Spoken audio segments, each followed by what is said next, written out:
Bad morning.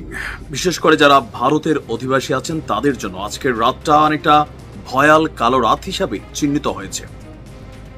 দুই দেশই অস্তিত্ব এবং ইজ্জতের লড়াইয়ে এই মুহূর্তে অবতীর্ণ আছেন, আর এজ এ রেজাল্ট সাধারণ মানুষের বাড়িঘর, প্রপার্টি, জীবন অনেক কিছু এখানে বিসর্জিত হবে। ইজ্জত কামাই হবে হয়তো পাকিস্তানের অথবা ভারতের, কিন্তু ফয়দাটা আসলে কি হবে? দিন শেষে এই যুদ্ধ কতদূর গড়াবে? আর যদি খুব বেশি দূর নাই গড়ায়, তাহলে এই যে হামলা এবং পাল্টা হামলার মধ্যে সাধারণ মানুষগুলোর জীবন যাচ্ছে, সাধারণ সৈনিকগুলোর জীবন যাচ্ছে, এতে কোন দেশেরই বা কি লাভ হবে তা আমার বোধগম্য নয়। তবে পাকিস্তান বলেছিল যে তারা পাল্টা জবাব দেবে। ভারতের অপারেশন সিন্দুর এটার বিরুদ্ধে তারা অপারেশন সোহাগরাত পালন করবে। তবে পাকিস্তান সরকার এটাকে সোহাগরাত নাম না দিলেও পাকিস্তানের জনগণ সোহাগরাত পরিচালনার জন্য উন্মুখ হয়েছিল। তো দেখলাম আমি যখন নিউজটি করছি কয়েক ঘন্টা আগে পাকিস্তানের একের পর এক ক্ষেপণাস্ত্র হামলায় কেঁপে উঠেছে ভারত। দর্শক, সাইরেনের শব্দ এবং কি ওই অঞ্চলে হঠাৎ করেই ব্ল্যাক আউট হয়ে গিয়েছে। ব্ল্যাক আউট সম্পর্কে 2 দিন আগেই দিয়েছিলাম যে ভারত একটা পূর্ব মহড়া দিয়েছিল তাদের জনগণকে নিয়ে, যে এরকম সিচুয়েশন আসলে ব্ল্যাক আউট এবং ওই মুহূর্তে করণীয় কি থাকবে।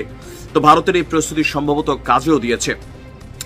এনডিটিভি, ভারতের খুবই জনপ্রিয় গণমাধ্যম এবং আন্তর্জাতিক গণমাধ্যম বিবিসি, তারা বলছে যে ভারতের জম্মু অঞ্চলের বিভিন্ন অংশে ভয়াবহ হামলা চালিয়েছে পাকিস্তান। বৃহস্পতিবার গভীর রাত থেকে নিয়ন্ত্রণ রেখা, সীমান্তবর্তী অঞ্চল আরএসপুরা, আর্নিয়া, সাম্বা, হীরানগরে ক্ষেপণাস্ত্র নিক্ষেপ করেছে পাকিস্তানি সেনারা।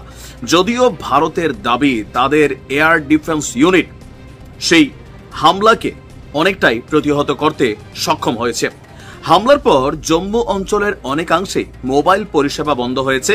জম্মু সীমান্ত এলাকা এখন সম্পূর্ণ ব্ল্যাক আউটের কবলে, অর্থাৎ সম্পূর্ণ অন্ধকারাচ্ছন্ন। দর্শক, পাঞ্জাবের ফিরোজপুর এবং গুরুদাসপুর এবং পাকিস্তানের সঙ্গে সীমান্ত লাগোয়া আরেক রাজ্য হচ্ছে রাজস্থান, সেখানেও হামলার ঘটনা এসেছে, ব্ল্যাক আউটের ঘোষণা করা হয়েছে। এছাড়া আন্তর্জাতিক গণমাধ্যম সিএনএন বলছে ভারতের পাঞ্জাব রাজ্যের পাঠানকোট শহরেও বিস্ফোরণের খবর পাওয়া গেছে। বিশ্লেষকরা বলছেন পাকিস্তান যে কাশ্মীরে হামলা চালিয়েছিল সেটার জোরালো প্রমাণ দেখাতে পারেনি ভারত এখনো। এর মধ্যেই যখন ভারত এই হামলা চালিয়েছে তখন পাকিস্তান এই হামলার পাল্টা জবাব দেবার জন্য তারা কিন্তু মুখিয়েছিল এবং কি আজকে রাত্রে তা কমপ্লিট হয়েছে। তবে পরবর্তী স্টেপ কি? পরবর্তী স্টেপ হচ্ছে ভারত তাৎক্ষণিকভাবে ঘোষণা করেছে যে তারা এর কঠোর জবাব দেবে। আমি জানি জবাব দেবে, কিন্তু এই জবাবে কি উত্তর আসবে? আবার পাকিস্তান জবাব দেবে। এরকম 2, 4, 10, 15 দিন সাময়িক একটা যুদ্ধ হবে। সেই যুদ্ধের পর দুই দেশ, আমরা অলরেডি খবর পাইছি ভারত পাকিস্তান গোপনে কূটনৈতিক বার্তা চালাচালি করতেছে। মেইন বিষয়টা হয়ে গেছে ইজ্জত। ভাই, ভিডিওর প্রথমে বলছি, মোদি চিন্তা করতেছে আমার সরকারের ইজ্জত রাখতে হবে, বিরোধীরা নয়তো ধরবে। পাকিস্তানের শেহবাজ শরীফ একটা ভাঙাচুরা সরকার, সেও ভাবতেছে আমার ইজ্জত রাখতে হবে। সেনাবাহিনী ইজ্জত নিয়ে খেলতেছে, কিন্তু এই খেলায় জীবন কারা দিচ্ছে। আপনি দেখেন দুই দেশের সীমান্তেই মানুষ গ্রামের পর গ্রাম খালি করেছে, বাড়ি ঘর ফালাইয়া, গরু ছাগল যার যা আছে, গরিব মানুষ এগুলা নিয়ে নিরুদ্দেশ হয়েছে। মানে নিজের বাড়ি থাকতো, আজকে তারা রোহিঙ্গা টাইপের ফিলিংসে আছে। আমি জানি না আদৌ এই যুদ্ধ থেকে আসলে কি অর্জিত হবে। তবে আমাদের বাংলাদেশে মাশাআল্লাহ এরকম 2টা দল আমরা খুঁজে পাইছি যারা যুদ্ধের পক্ষে খুব শক্ত অবস্থান। তো আমার একটা পরামর্শ, আপনারা একটা কাজ করতে পারেন, যারা যুদ্ধ চান ভারতের পক্ষে, বারবার জয়গান গাচ্ছেন যে আমরা ভারতের পক্ষে, ভারত চলে যান, সীমান্ত ওপেন করে দিবে ভারত। আর পাকিস্তানিরা, বাবা আপনারা পাকিস্তান চলে যান, আপনারা তখন গিয়ে যুদ্ধ করেন, আমরা আরেকটা টিম দেখব।